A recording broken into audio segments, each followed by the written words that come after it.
Welcome back to the Habit-Based Lifestyle Podcast. I'm your host, Jesse Ewell, and today we're going to be talking about the habit of living beyond your identity.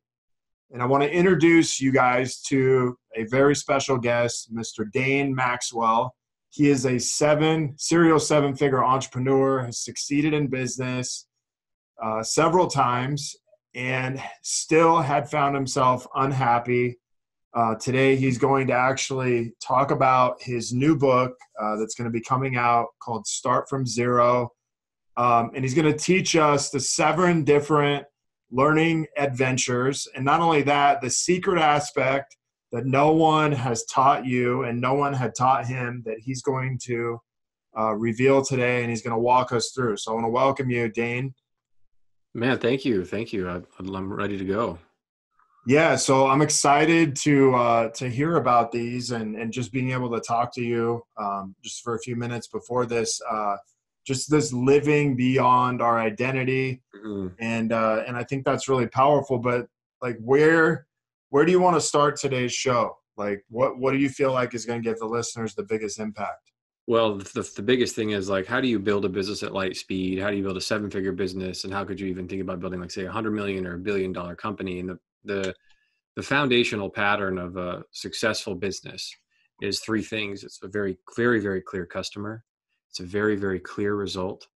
It's a very, very clear mechanism. If you have those 3 isolated, distinct, and clear in your mind, clear customer that wants a clear result, so we use a clear mechanism, you can build amazing businesses at light speed. So you could have a clear customer that's like a 60-year-old, a clear result that says they want to be able to see 20/20 vision. So the mechanism would be glasses, contacts, LASIK surgery. If you look at some of the biggest people in the space, in highly competitive spaces, they nail this better than the people that are like lost in the crowd. Right. So if you take like Dave Ramsey, huge guy in the financial world, and if you look at his clear customer, it's a couple that's in debt. If you look at his clear results, become debt free. If you look at his clear mechanism, it's the debt snowball. Pay your highest interest rate credit card out first, and pay the rest. Very, very simple. I mean, that's not revolutionary by any means, but right. Clear customer, clear result, clear mechanism together. And if you go to Dave Ramsey's website, half the time it's a couple holding an image saying we're debt free. Okay. Right. So like, if you, on your website, above the fold, clear customer with a clear result. Right. And weight loss companies do this incredibly well. Weight Watchers is clear customers, women in their 40s. Clear result is they usually say lose 10 pounds in a week. That's how they hook people. The clear mechanism is counting points. Now, counting points isn't even anything revolutionary. It's like reorganizing caloric information. It's not even new, sexy. It's not like this brand new sexy idea. But what they did is they gave a clear customer a clear result with a clear mechanism. And I think they're $1 billion company. And they're able to do that from that. So in terms of like, how do you build a business at light speed, and how do you build a properly successful and solid business? And this is what I put in the book. And, it was interesting. It was this concept came to me towards the end of writing the book. And then it really solidified for me. I decided to start a podcast where I would mentor people of all walks of life and tell them exactly how to make money based on their unique circumstances. So like, I get an 80-year-old that comes on, I'm like, okay, do this. I get a semi-professional video game player come on and say, okay, do this. And so what I did is, as I kept teaching these people, I was like, oh crap, they don't understand. And so clear customer, clear result, clear mechanism kind of started coming through me to explain, to give these folks a very clear understanding. Because it doesn't matter if you're doing the Amazon store or a Shopify store or a Facebook ad agency or a membership website, or my bread and butter is software as a service, because it is one of the loves of my life is software as a service. It's such an amazing business model. And then all these things that I've done, it doesn't matter what business model you're in. What matters is if you got a clear customer that you're giving a clear result to with a clear mechanism. So let me ask you this. Yeah. If we're looking at these 7 things, yep. Is this number 1? No. It's like, if we just back up, just say, okay, look, this is, if you don't have these in place, you can't go to these 7 things. No, because you need stuff before that. Okay. Yeah. This is like adventure 4. Okay. So adventure 1 is the 3 little rocks. So in the 7 adventures, if you imagine to go on 7 adventures, and by the 7th adventure, you're just a prolifically, profitably creating entrepreneur. The first of the 7 adventures are the 3 little rocks.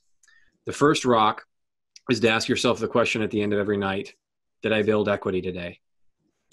If the answer is no, you just, in my opinion, have wasted valuable time for almost nothing. You want to build equity every single day. Ownership in something that can produce cash without your future involvement. Equity building every single day. If you build equity every day for 10 years, you're very, very wealthy.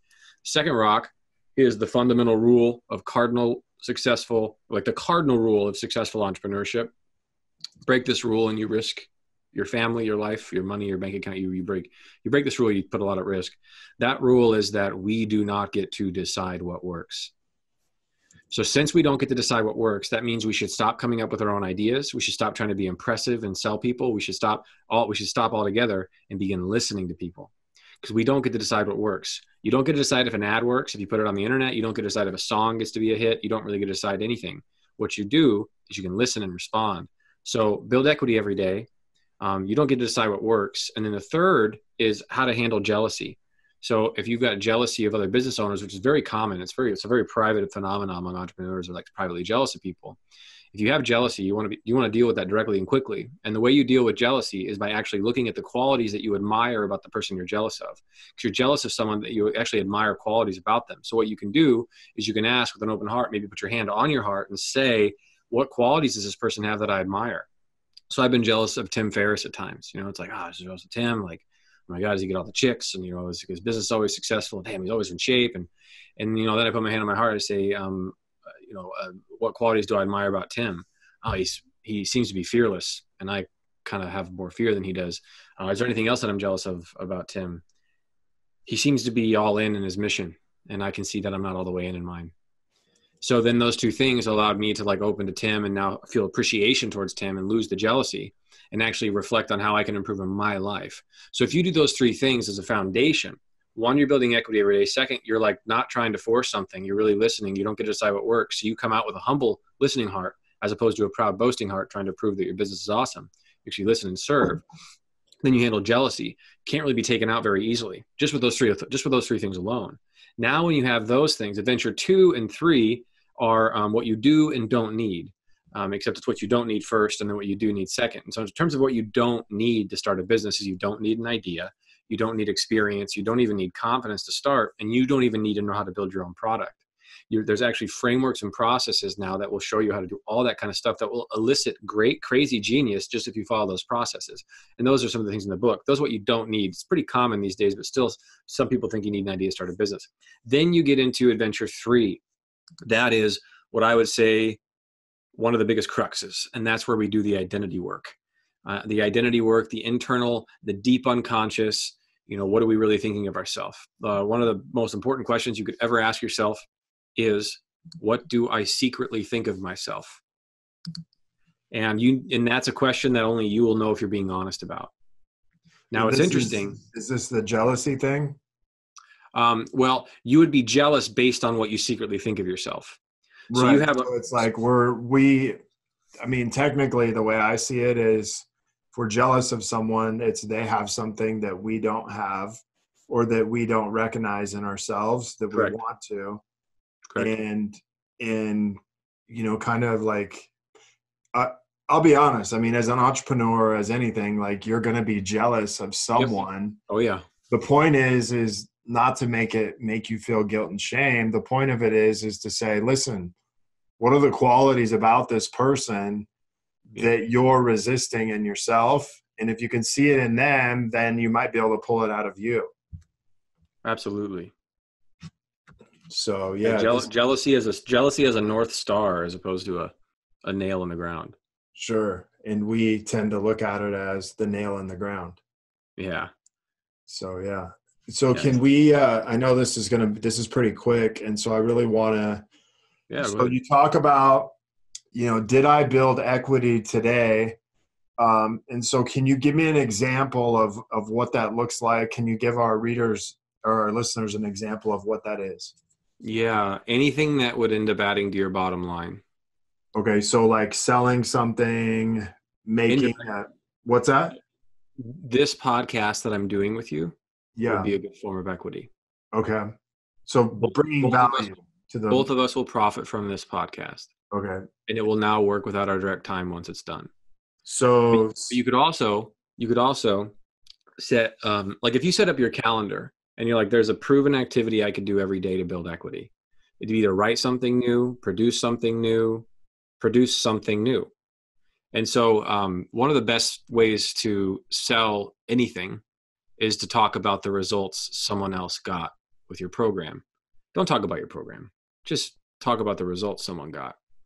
And so if you were to say every day, if you had a program where you're producing enough sales that are producing enough results, if you were able to say, get one new result a day and like contact the person, get their photo, so-and-so made this much money in this period of time, lost this much money in this period of time, could see clearly in 3 days, started this business in this period of time, lost acne or whatever. And you have that result and you put that and you get that together, that would be a form of equity because that'll probably do something to sell your program. That's a little more the gray area, but that's a very effective. So does this go back to your mechanism, and is this why your mechanism is so important? Or does this have anything to do with it? Do you want to state your opinion instead of ask me?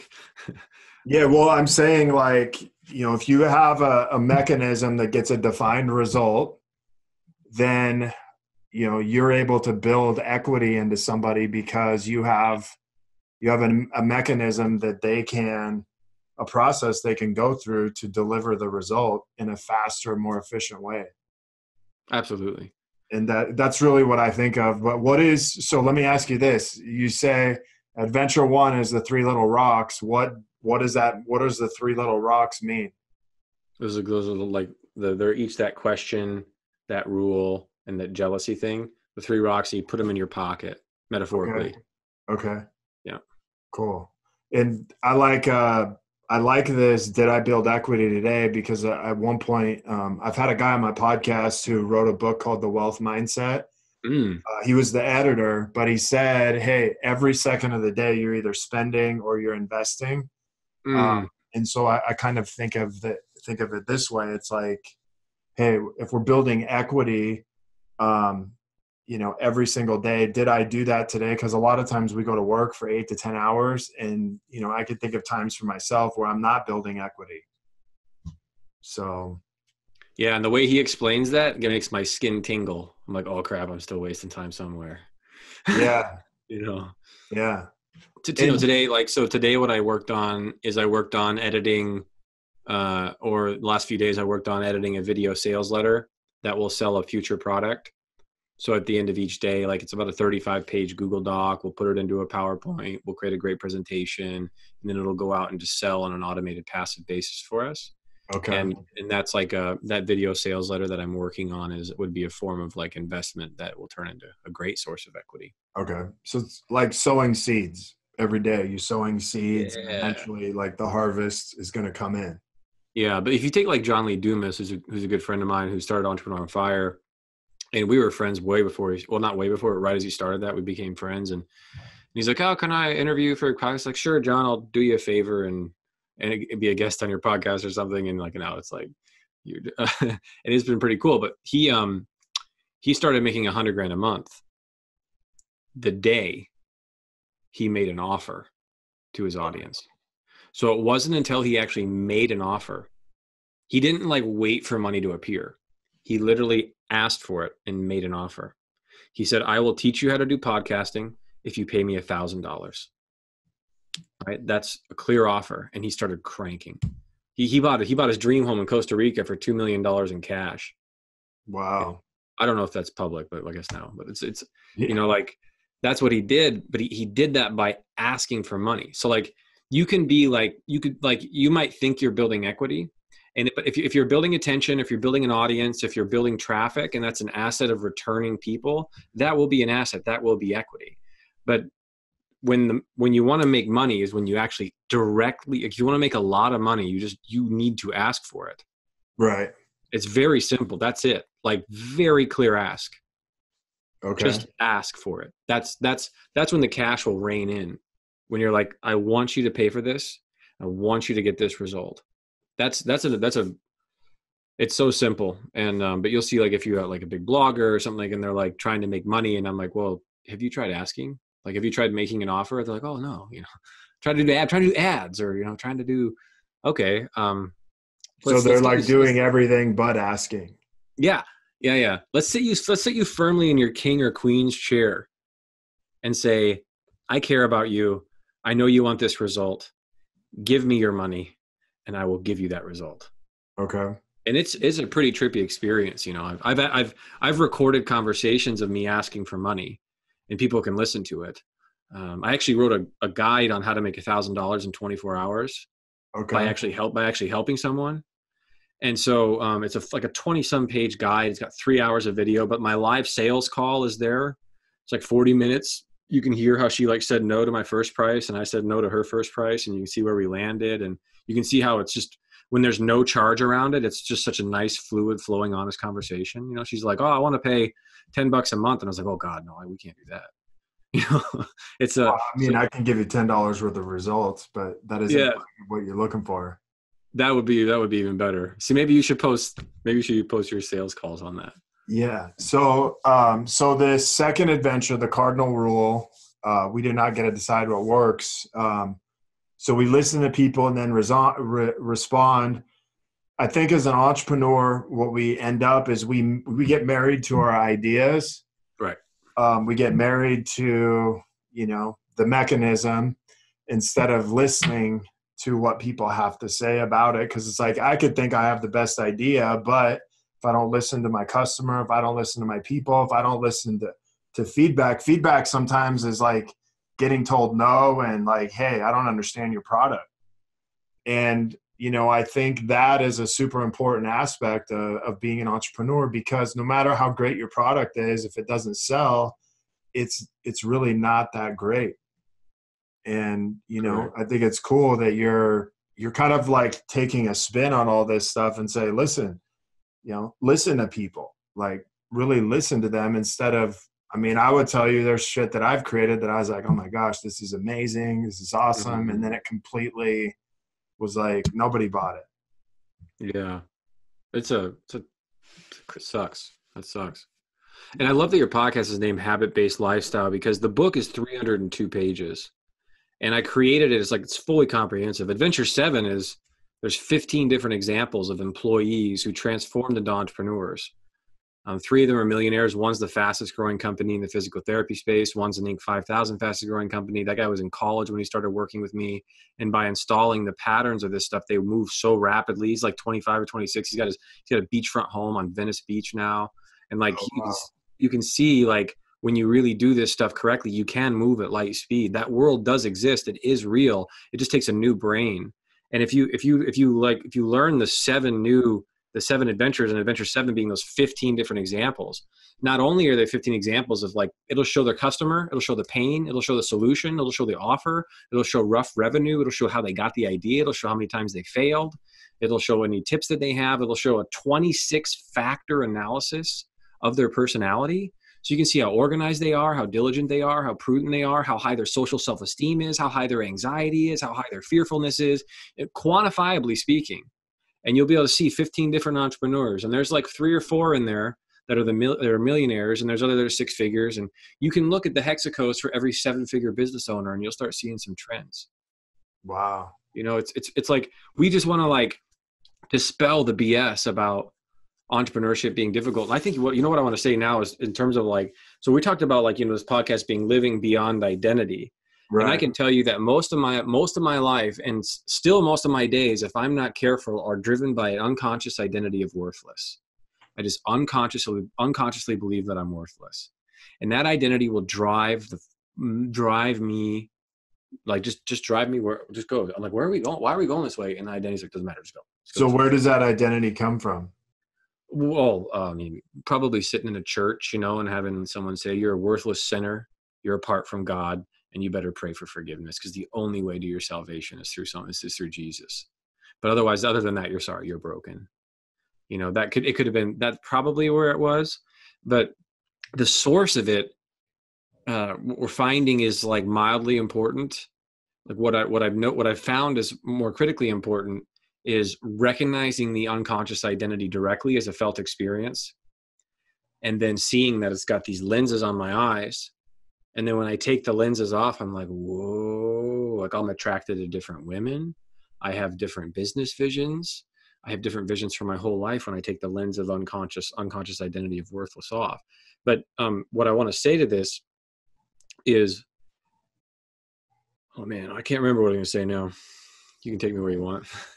Okay. So let's, the big thing that I believe we all have an unconscious narrative. Oh yeah. And I believe it serves us to a certain point in our life. Yes.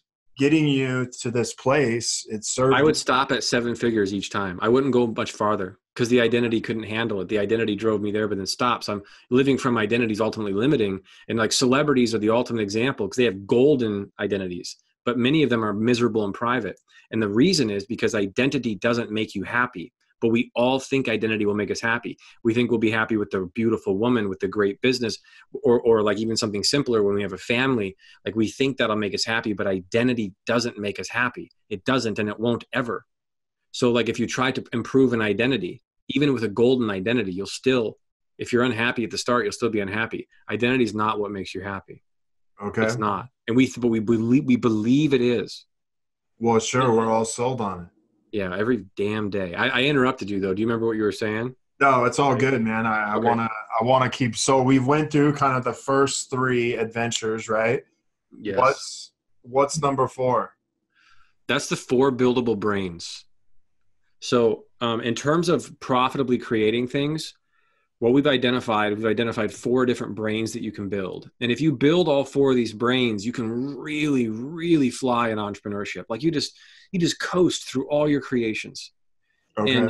And most entrepreneurs only have 1 or 2 of them. Some have 3, but they're still successful. Because even if you just have 1, you do really well. But if you have all 4, it's just going to be raining in the bank. And it's so the 4 are, we use gardening metaphors roughly. So you have the surveyor who surveys the land. You have the tiller that will till the land to prepare for planting. You have the planter that will plant the seeds. And you have the gardener that will grow that plant, grow that garden, grow the revenue. So the surveyor, the tiller, the planter, the gardener. So the surveyor surveys and finds the landscapes, finds the best land for the income stream to sit on. The tiller comes and then tills.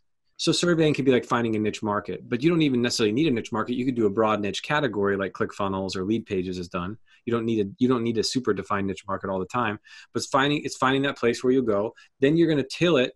If you're really good, you don't need a niche market. Like if you're masterful, you can go broad, but for most of us, we want to stay niche. So then you till the land, find the ideas, find the seeds to plant. Then when you find the seeds to plant, the planter comes in and plants them. And then when the planter's done, the gardener grows it. So the surveyor sits, every single one of these 4 brains is using a very simple, straightforward pattern. And they're like, I love that they work all the time.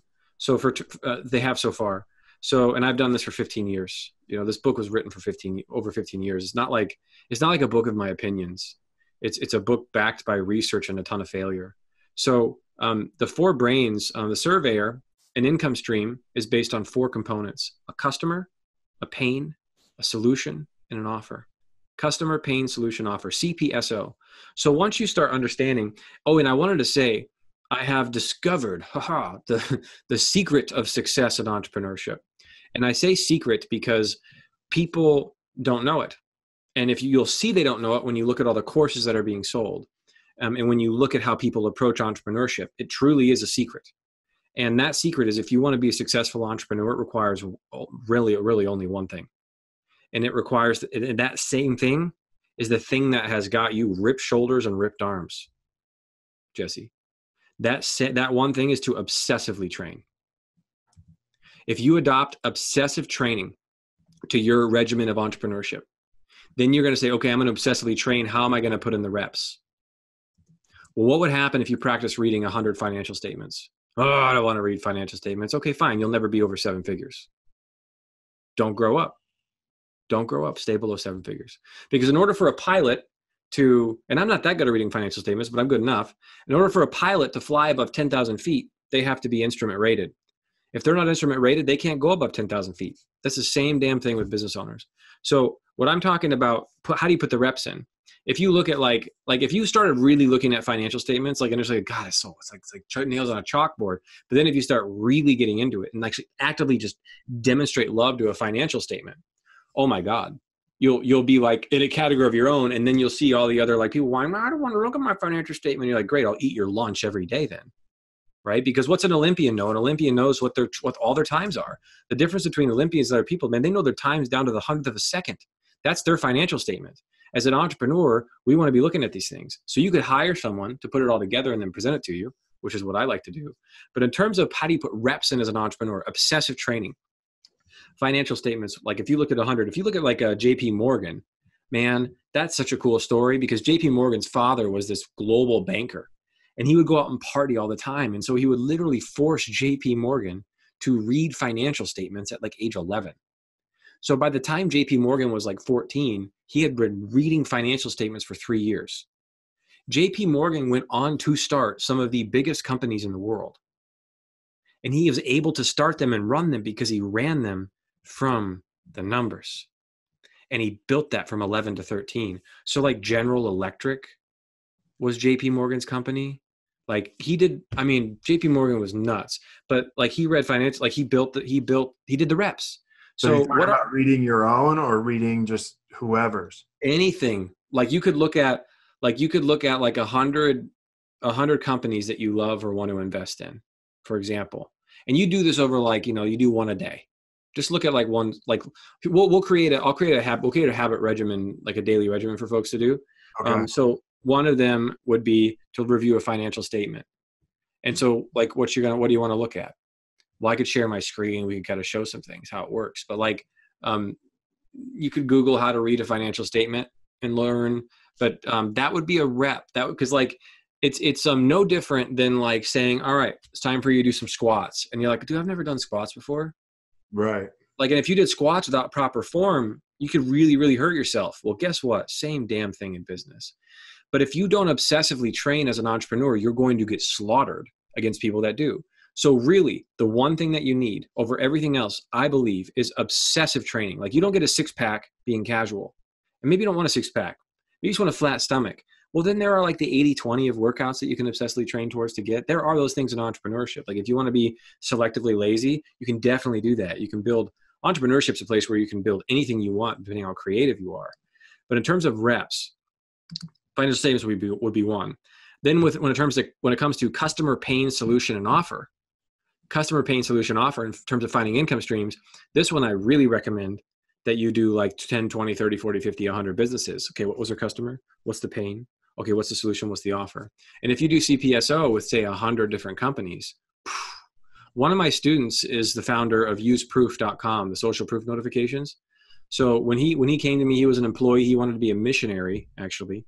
And he was in a coffee shop and he pulled out his credit card to pay for the Start From Zero program when we had it as a course.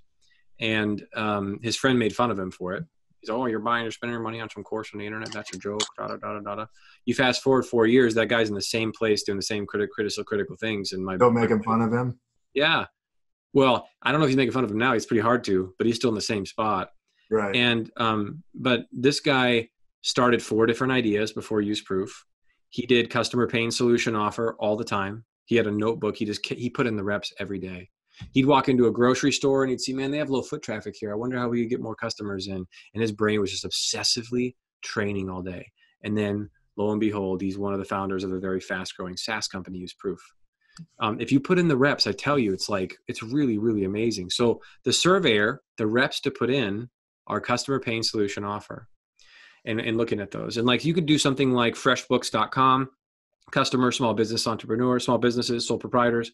The pain is manual invoicing. Manual invoicing sucks. The solution is automated invoicing. And the offer is $9 to $50 a month.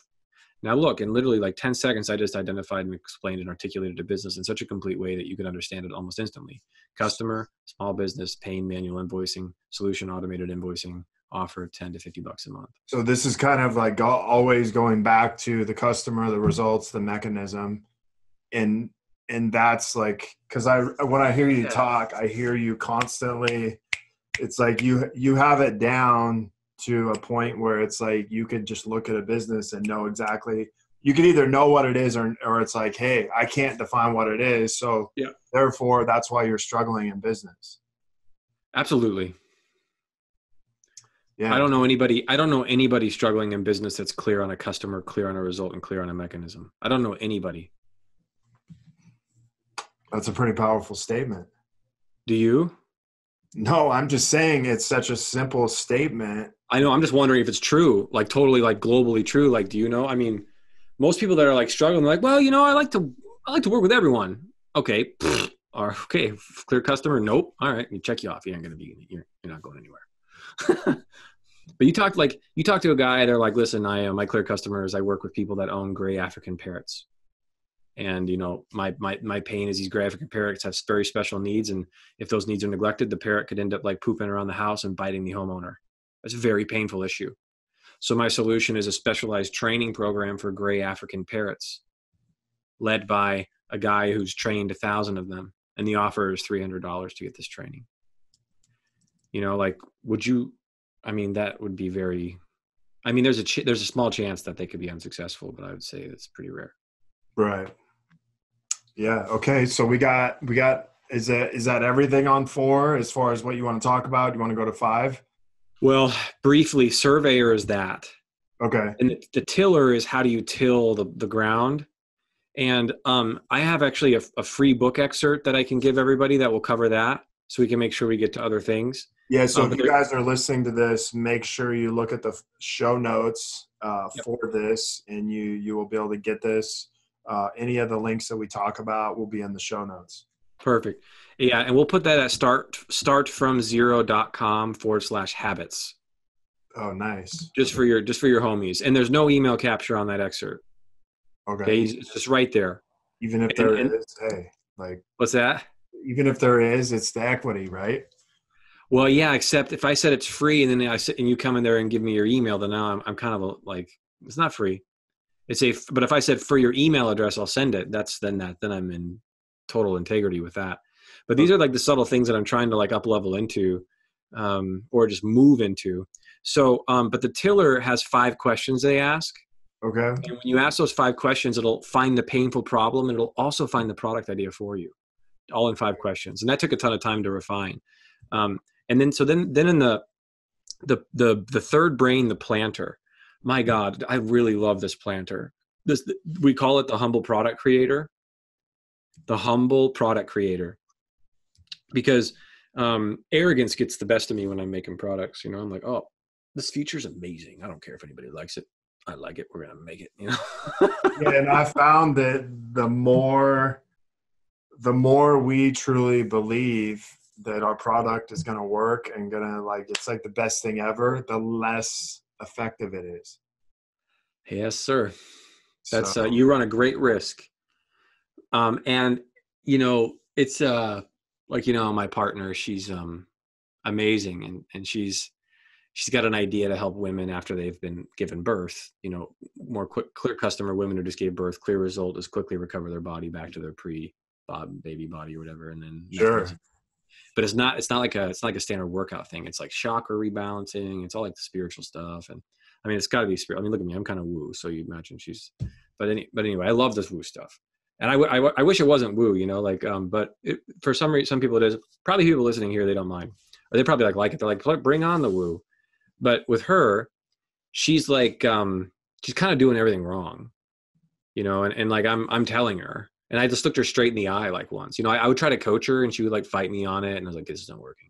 So I'd stop, and then I was like, just let her do her own thing. And then eventually I just looked her in the eye and said, hey, I just want you to know, like, the way that you're doing your business is wrong. I just need you to know that. And like, you can do it the way you're doing it, but it's not right. And because what she's doing is she's starting with the mechanism. Okay. Right. She's starting with the courses. She's starting with the chakra rebalancing courses. And I'm like, why don't you define a clear customer? And then why don't you talk about a clear result? And why don't you just like write a Facebook ad in a morning for 30 minutes and just be like, are there any women out there that have just given birth that would be interested in, rebalancing their chakras to get their spine all aligned and all open so they can quickly recover their body because everything's open?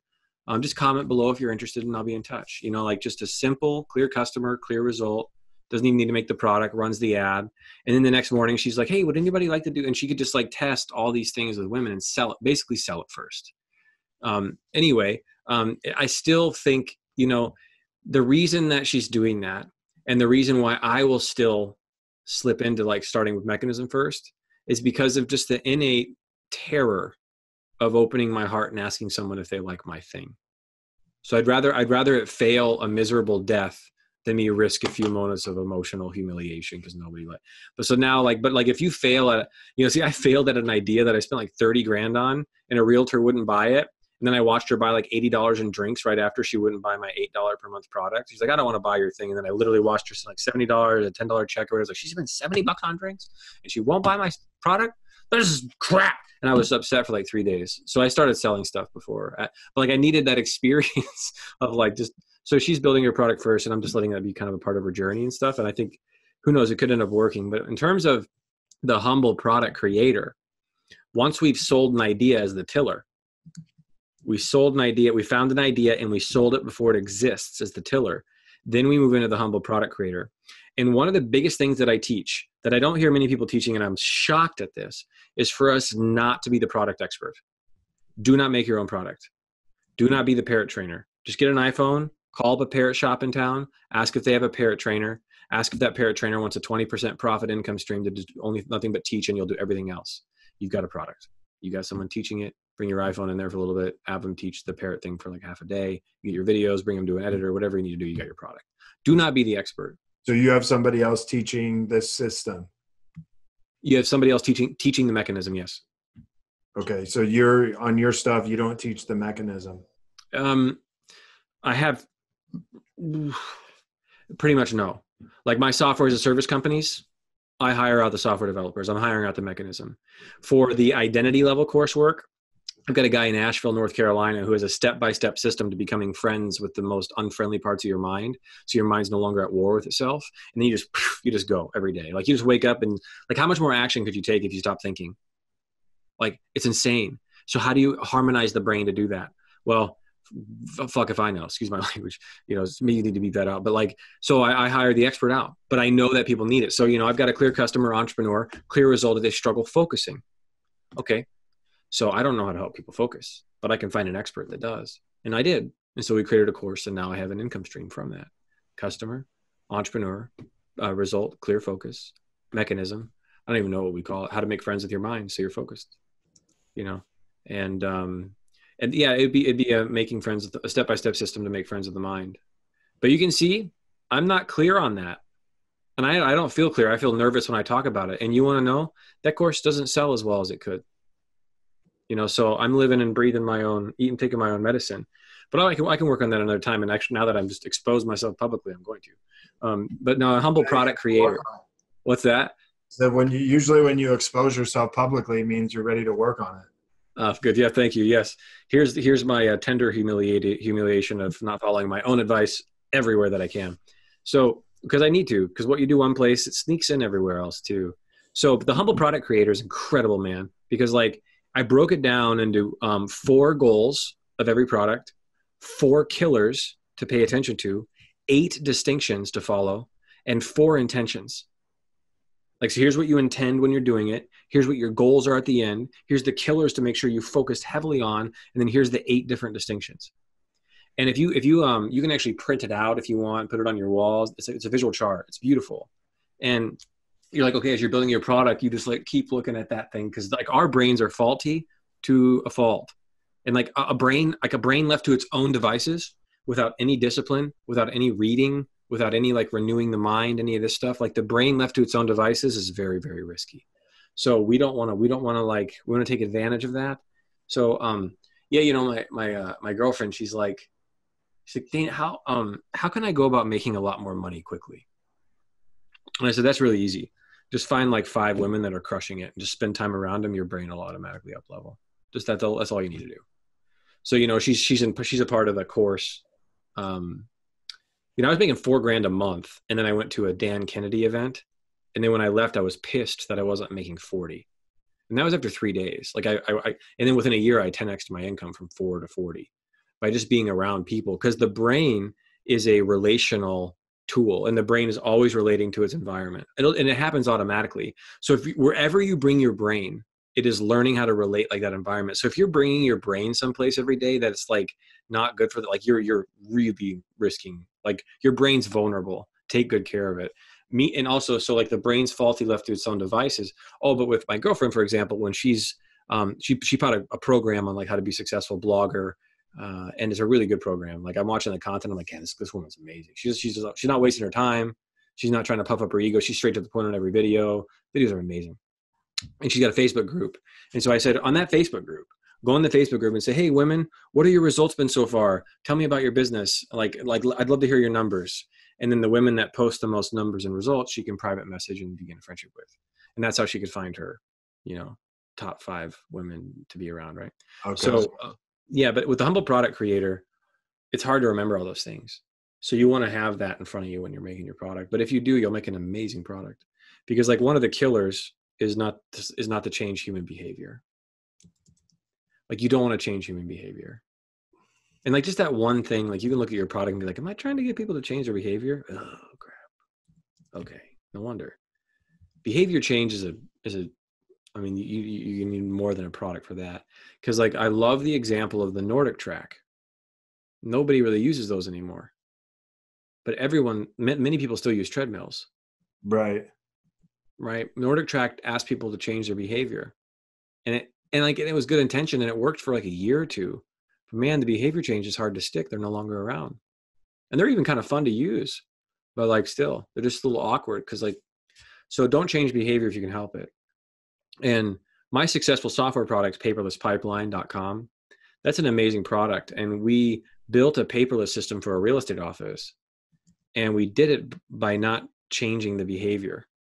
Like a lot of other systems would require them to change their workflow and change how they think. And it's just so painful to the brain. Like we really want to love our customer. We want to love our customer. Like I've got a student of mine who's getting ready to start generating leads for fitness trainers that work with new brides so they look good on their wedding day. Clear customer, a bride, future bride, clear result, look banging in their dress, and apparently with certain groups of women, make every other woman jealous in the room. And then so the clear mechanism then is a hold your feet to the fire weight loss program, so you sweat more than you ever have in your entire life or whatever to get to look like that, and for your wedding day. And so like, we're writing the ads, and like his focus is on like, how do I get the leads and how do I make this work? And I said, no, your focus is on making sure the bride is ridiculously happy on her wedding day. And you want to wake up and obsess about that. You want to obsess that brides are ridiculously happy on their wedding day. You're not just trying to generate a lead for a personal trainer to get the bride in shape for a wedding. You want to care about that bride so deeply that it imbues, like you're like walking around, like, how can I obsess and make sure the bride is ridiculously happy on her wedding day? And if you do that, it'll show up in your ad copy. So if you care about your customer like that, it's imbued through the humble product creator. But it's what's interesting is if we look at identity and how this plays a role, a lot of us will subconsciously think that if I have a successful product, it makes me somehow more worthy. If I have a successful product, it makes me somehow a little bit more significant. And I think I still have that thing in the back of my brain somewhere too. And like, it's just, and if we operate from that capacity, we end up robbing ourselves of the pleasure of a joyful creation just to serve someone. Because if we really create something to serve someone, it's a whole different energy. Because without the ego involved as much, we're now like, hey, how do you feel about this? Don't like it. Okay. Well, what about this? Oh man, that's amazing. Okay, good. Okay. And then what about these things over here? Like, those aren't really that important to me. Okay, we'll leave those out. And then you're like building a product, and I could tell you like what I want to do is I probably want to talk for like a half an hour sometime on like the beauty of the holy grail of software as a service for a business model, because it can be incredible. Because you can find an idea in like 50 minutes, get it mapped out, send it to a developer, and then you're done and just wait for it to get built. Wow. If you do it right, it's incredible. Like I'm actually building a new software product right now, and it's to help me double the results of my current students without adding to my workload, because I'm teaching people business. And I'm just getting into like, how can we turn it into an obsessive training program? What are the reps they need to do? and so I'm building a product to help do that. And so I map it out on a little chart, like draw it on a sheet of paper first. And then I take a screenshot or whatever. And then I put it into I use lucidchart.com, which is like the UI drawing product. And then I recorded a little 5-minute video and I said, hey, I want to build this product. I want it to do this. I want it to plug into a Facebook group. I want to make a Facebook group more organized. I want to help students get more results as a part of a Facebook group. Let me know if you want to do it. And in 24 hours, I had 56 people interested in building that. For developing the software? Yeah, 56 people in 24 hours after I posted it on Upwork. So did you do it? Oh yeah, it's building right now. Okay. And I'm only 4 days in, and I couldn't pick someone, so I hired 2 people, and put them against each other. Yeah, so I'll just pick the best one at the end of 2 weeks. So where do you find this at? Upwork? Well, if you want to build software, oh man, I mean, we charged $5,000 to teach people how to build software, because I mean you can get your lunch eaten, but software as a mechanism, customer result and mechanism. Software as a mechanism is the most, unfortunately, like what I said is true. Like you can draw something in an hour and then get a software developer to build it. But like there are like a ton of tiny things that I take for granted because I'm so experienced at software. But in terms of if you ever want to build software, you go with user interface first. You show the user interface to a developer, and then the developer just builds things around that user interface. That's all you need to really do. Like the programming language or this or that, like you just say, like, well, what would you do if the developer's like, what can I build it in? What would you do if you had a gun to your head? You're like, well, I don't care. I mean, like a language that's not too unpopular. So if you and I don't work out, someone else can work on it. Like just use some common sense. But anyway, software as a service is incredible. Because what I do is I build these products and then I get my first customers. I'll get on Zoom and I'll watch them register and buy it and sign up for it and use it. And I can see where the product sucks and the designer's watching at the same time. I love it. I love software so much. It's so profitable. I've got some customers that have paid me like $12,000, $13,000 over the years, because they keep paying every month. But I'm going to put out a video later this year that'll show you here's how you do the UI, and I'll make that free. Okay. But I just want to say that software as a service, don't be too scared of it. And also be cautious, because most software projects end up going like 3 times over budget or something because people don't know how to manage that. And developers can be finicky. They'll like want to build stuff on their own as opposed to use pre-existing solutions that could save time, because they're like more artists sometimes. So you have to like manage the prima donna developers, and like some of the best developers are like really moody sometimes. It's an interesting world. But the humble product creator, if you're building software, you just want to make sure you're not changing someone's behavior. Then after that, you go to the gardener. With the gardener grows product revenue. And in order to grow revenue of any business, you identify the clear customer and you identify the clear result. And then you take the results of your customers and you just tell stories of those and promote them in the same niche market and in the same channel. So in 2008, when I was selling recruiting programs for real estate companies, real estate company owner, customer, result was more agents in the office recruited. Mechanism was an online software platform to help them recruit agents, like a standard marketing system built for the recruiting industry for real estate. So I would, at the time, email marketing was the rage. So I just get emails and I would just cold blast emails. And I get 20, 30% open rates because I would send highly educational based, how to hire a recruiter for your business. And then I would post like a link to an interview with a recruiter. And then in the PS, I'd say, hey, by the way, if you need software, Okay. That was to get my customers. Then as soon as I got my customers' results, then I just started emailing about, would you like to, hey, how did you do in recruiting for 2008? I've got some good news and bad news. The bad news is no matter what you did, you could have done better. Right. Like for example, you could have been like Bob, who recruited 5 agents by doing this, using this product. If you want to use the product, check it out. But so when you're growing and gardening your revenue, place all your focus on telling the stories of the results of the customers that are doing business with you. And that can be a vulnerable thing for an entrepreneur, because if you have any subtle worthlessness stuff going on, facing directly your own value, like if you see customers that are getting results, like, and you're like, like if you dissociate a little bit, because you're like, man, I'm really getting great results from my clients. But if you don't make it personal, then you should be okay. There's a process for that. So that's like, now we're at adventure 4, and there's 3 more adventures, and they're like, honestly, like, I think they just get cooler and cooler as it goes. But if people want, I mean, I know we're at the hour, and I want to just kind of give the quick, the habit of beyond your identity thing. If you want to just kind of like, let's go into that. So, most of us, we're all pretty much living from identities. And if you take an employee and you plop them into entrepreneurship, they have a huge identity conflict. And there are certain like behaviors and patterns that happen for employees. Like an employee's default behavior is to seek guidance from someone else. So you take an employee and put them into entrepreneurship, and like, unconsciously, automatically, they're going to start seeking guidance from something. That's a detrimental, very detrimental. If you take someone like a military soldier, like, damn, they work hard, damn, they're disciplined, but they spent 4 years under someone else's leadership. So how do you build the identity of leadership in them, self-leadership? And so when you understand identity is everything. It really is.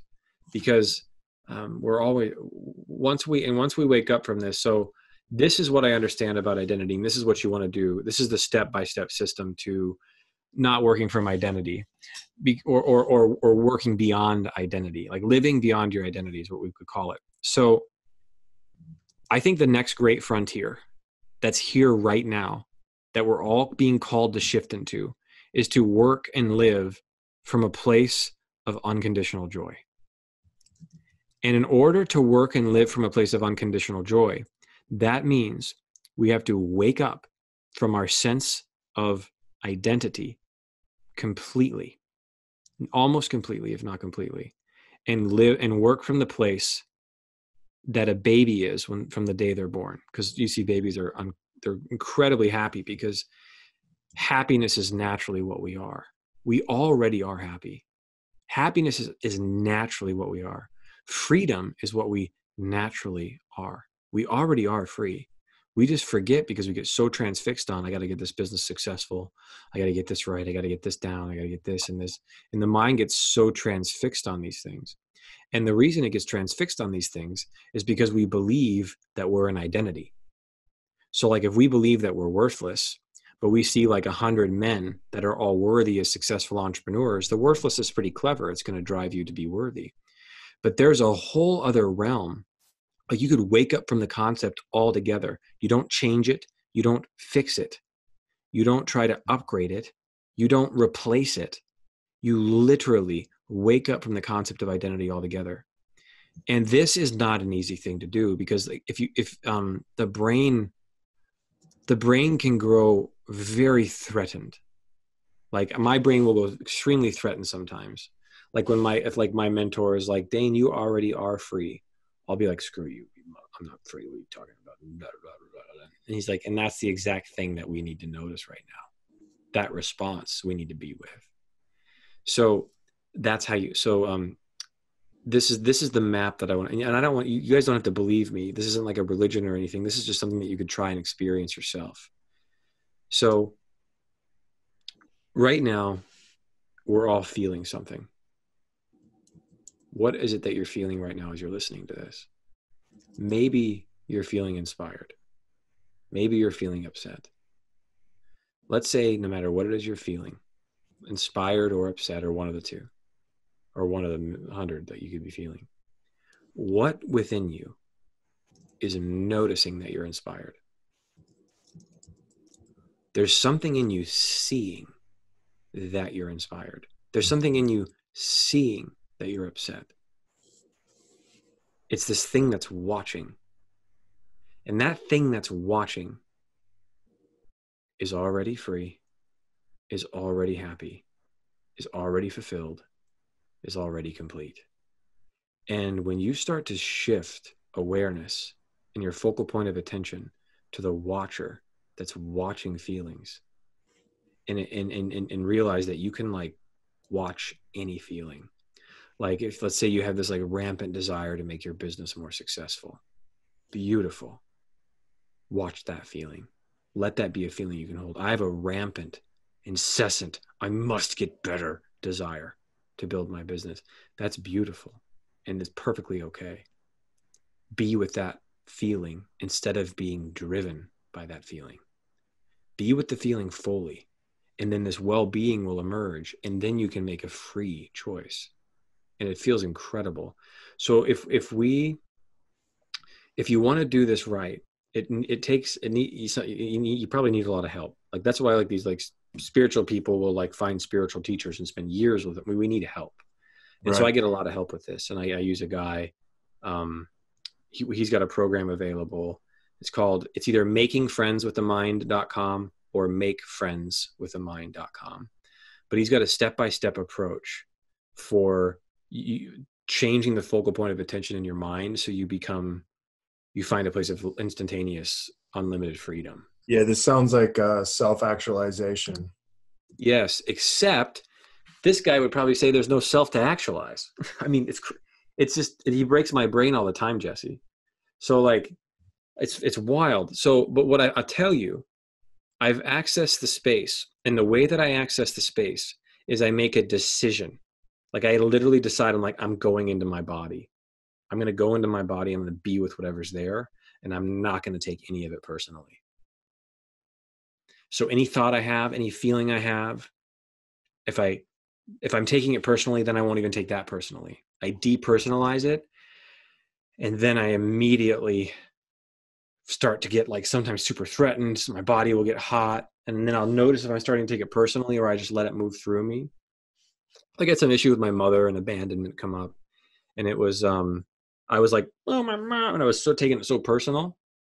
And then I was like, are you taking this personal, Dane? Like, yeah, you're taking it way too personal, man. So then I was like, don't take it personal. And then when I didn't take it personal, it's like I accessed my innate wiring for the desire for my mother that's just like hardwired into my brain. And I actually like dry heaved, like, whoa, like went through like an even bigger experience of release, just honoring how my body was wired, which was in desperate need of my mother most of the time. Right. And like by not making it personal, and then you pop in this space and like, there's a space that we can live from that's beyond identity that feels so good. It feels so good. Like you're like, you don't become successful because it means anything about you. You become successful because it just feels so damn good to be successful. Like Jesse, I mean, I've been working pretty hard on my body the last 3 months, and it feels so good to be in my body. And I'm doing it so that I can, because it feels really good. Right. That's amazing. And like so like if you think about like success doesn't mean anything about you. It doesn't. And like part of you knows that. And then part of the identity is like, yes, it does. Yes, it does. It means something about me. I know success means something about me. It does. If I'm successful, that means something about me. That's something that we want to be really compassionate with. It's like, you know what? Yes, we understand that this part of you really, really, really believes it means something about you. But to the part that's already awake and aware, like I built 2 7-figure companies and I was miserable because improving my identity didn't make me happy. Being happy made me happy. Right. And being happy was found when I just realized how badly I wanted to fix something. And instead of actually trying to fix it, I just hung out with my desire that I've wanting to fix it this whole time. And then I felt a lot of pain, internal pain that I was like trying to fix. And once I just acknowledged the pain, and like it's an ongoing process. I still fight it. You know, my brain has a hard time with happiness. So my the state of the way my brain is currently wired, I think has a hard time of happiness. So if happy things come around me, like my brain would get really unconsciously threatened. And then you get angry? I think so. But what I would say is, what I would try to do is I depersonalize it and say, yeah, anger gets activated, and I do want to say I'm angry, but it's just anger, and I want to personalize it. So since I want to personalize that anger, I just hang out with that, and I can see there's more for me to feel. But if I don't make it personal, and I say, you know, my brain has a hard time with happiness. If I don't make it personal, it's pretty straightforward to share. I mean, if I make it personal, then, oh man, I must be broken. Something must be wrong with me if I can't be happy. I can spin to all these different identities. So our step by step is, what do I secretly think of myself? Ask yourself, what do I secretly think of myself? Something's going to emerge. You're a worthless piece of garbage. You're a gutter rat. You're just worthy of being thrown away. You're an unlovable freak. Whatever answer comes up, I have amazing news. It's only a thought that could define your life if you believe it. But if you can notice it instead of believe it, in a moment you can be free. You don't need to go to a workshop in Hawaii for a week or anything like this. What do I secretly think of myself? Be super honest. Unlovable freak. I can feel that one in me. But the cool part is, it's only a thought. So what I can do with a thought like that is just notice it. And then I can remember being physically abused. And I can just notice that. And then I can feel a craving for connection. And I can just notice that. And then I can feel the deep sense of honor I get to share my voice on your show. That feels incredible. But to who? The identity of unlovable freak? Or the awareness that's watching? Is just like, it's just still an honor to be here.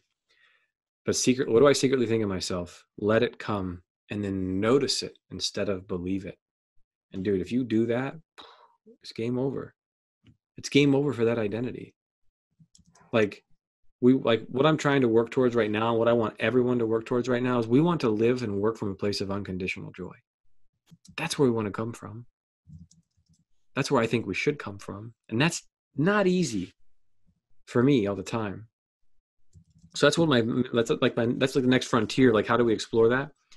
And then the other thing is, you want to ask yourself, do I want to spend, like, you might, like, if, let's say you're fighting me in some of this, you're like, oh, you're always free, you're always happy, whatever, like, business success is personal. And like say you're like fighting me on any of this stuff.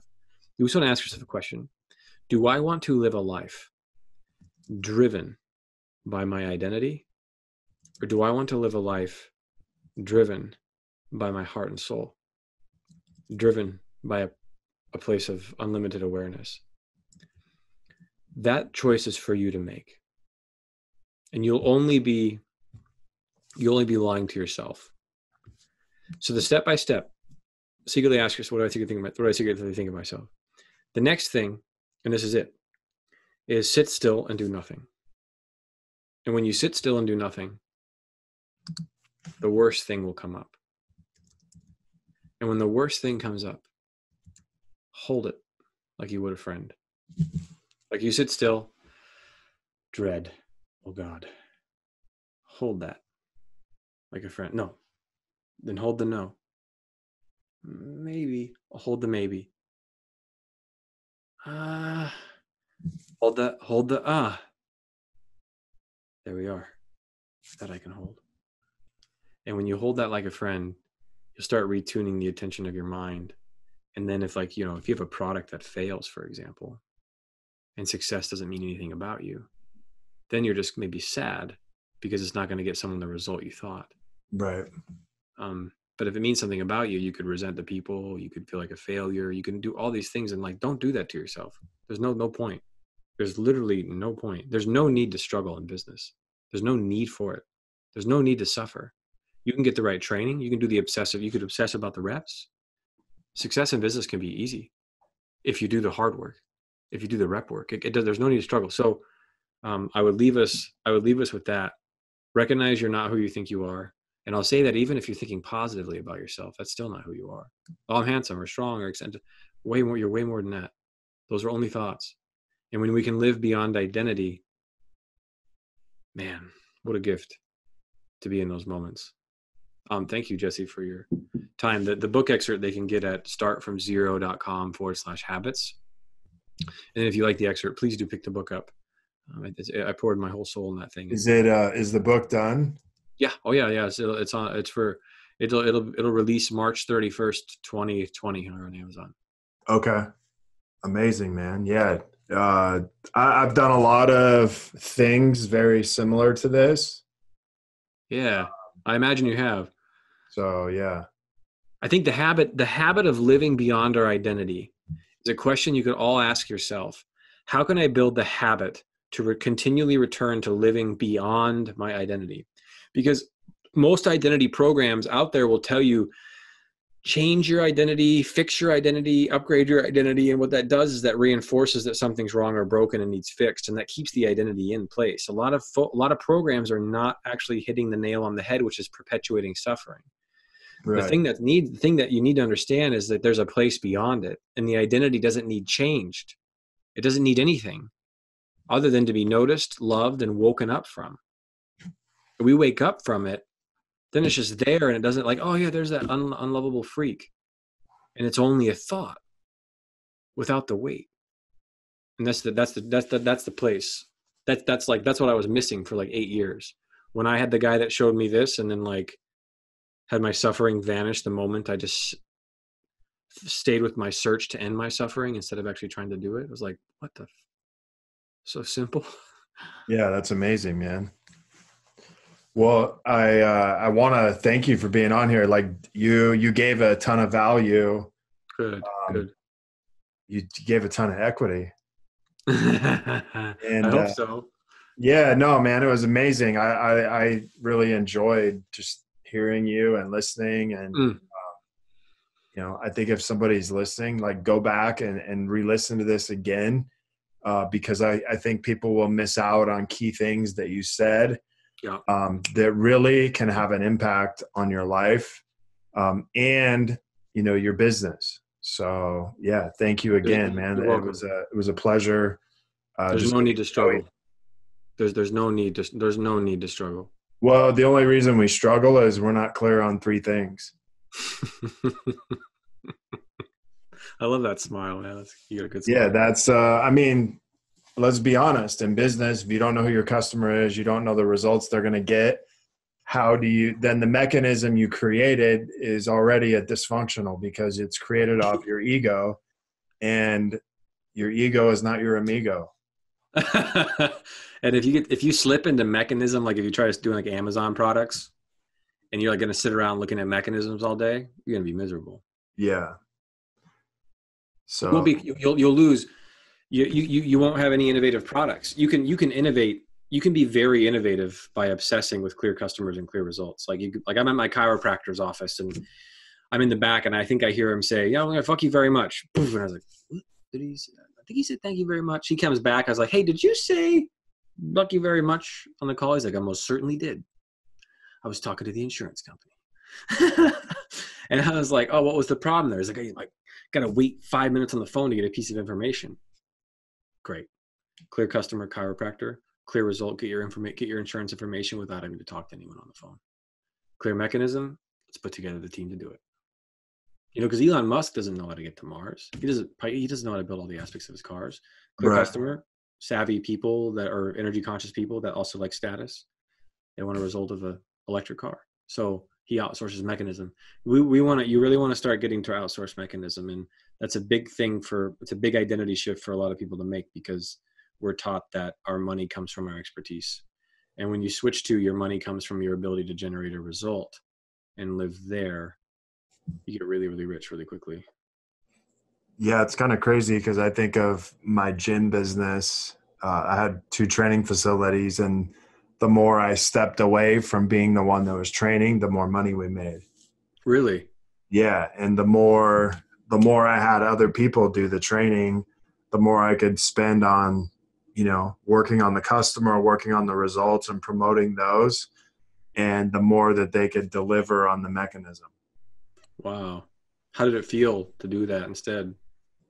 It felt amazing, but now I'm starting a new business. I mean, somewhat, it's been a year, but it's kind of, I'm looking at this, okay, like who's my customer, what's the result, and what's the mechanism? And am I too focused on the mechanism instead of the customer and the result? Well, you're a human being, so probably. I like Do you know what they are? What's the clear customer and what's the clear result? What do you have right Customers, yeah, customers, 35 to 50-year-old married male entrepreneur, now? has kids. Results is, hold on one sec. So the results are where I kind of get lost, is because I have a lot of results, but it's like, what's the one consistent result that I'm working on getting? And that's changing changing their habits. And the mechanism is like, I have an entire like process they go through to walk them through like 10 steps in like developing new habits in their life. It's almost like they'd fall in love with every aspect of their being. Yeah. So it's like they fall in love with, so like their physical, mental, spiritual, relational, and financial business, their life. But they keep that in maintaining some type of balance daily, working through habits of each one of those areas. So this is great because we're recording this as on a show. Do you mind if I offer some? Yeah, go ahead. So in terms of the clear result, do you have some clear customers in mind that you could talk to on the phone? Yeah.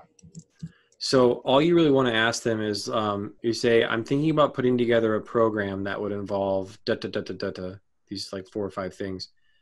Can you tell me what would make this so irresistible that you just have to buy it? And then they'll give you the result just from that alone. They'll tell you the dream result. Like, we listen. When I said listen, I really mean like, we don't have to be that creative. We're creative in our questions, but just so we elicit like so you say, what would make it irresistible? So you'd have to buy it. Like 10 out of 10, like you could like even just have so much fun. Like you'd lose sleep if you weren't getting it. Like, what would that be? Okay. And I asked one of my customers this once, and they said it was just 3 words. Like, well, I mean, if I could quit my job. And I was like, wait, that's it? He's like, yeah, that's it. And I couldn't believe, like my nervous system had no idea what he was saying. Like, I was like, no, it's got to be different. And So I was when like, I say I'm thinking about putting together a program that would what you're saying, 4 to 5 things. well, you got those 4 to 5 areas you're working with them on.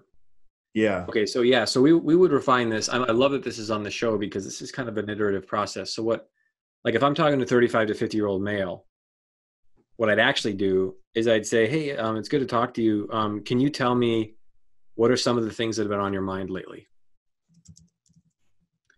And then they'll tell you. And then that would ideally, your program would meet them right where the thoughts that are on, like with the thoughts that are in their mind.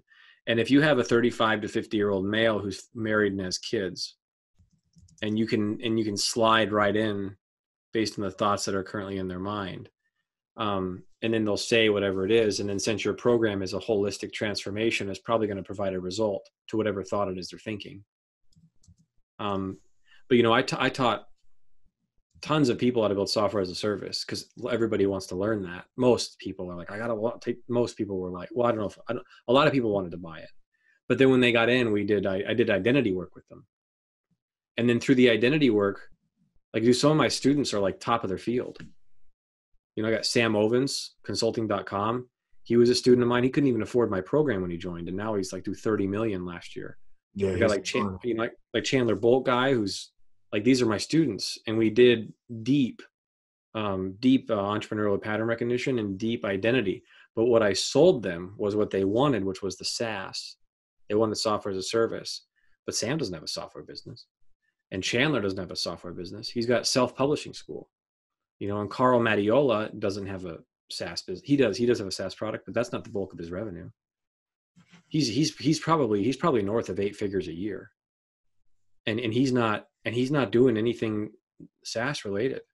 He's doing lead generation for physical therapy businesses in a wicked model. But like Carl was amazing because Carl was like literally needing to take ice baths to go to sleep because he was so stressed. And then we showed him identity work and dude just took off. So anyway, I sold them SaaS, and I got and then like along the way is like, I wait for them to get triggered into their identity. And then I'm like, okay, you're taking ice baths. Here's what you do. But you wait. So if you ask 35 to 50-year-old, what are some of the predominant things you're thinking about right now? Like just in your mind, like, I mean, I want to know. I want to know. Yeah. Like, I mean, if you ask me, I'm 36, I'm in a great partnership, and I've got a baby daughter. If you ask me what are the things that I'm thinking about, dude, I was like, I almost can't help it, but I'm obsessed with like investing. Like investing has become an obsession, and there's, I mean, I've spent money there already quite a bit. I bought all these different investing courses, and but this is where like, this is where, man, like, so it's like, you're feeling like what I sense is like, you're feeling a call to evolve what you're doing. You're feeling a call to make a deeper impact because you started gyms. You see people like changing their body and stuff, and you're seeing that's not actually like, there's more that you're wanting to help people with. Is that right? Yeah.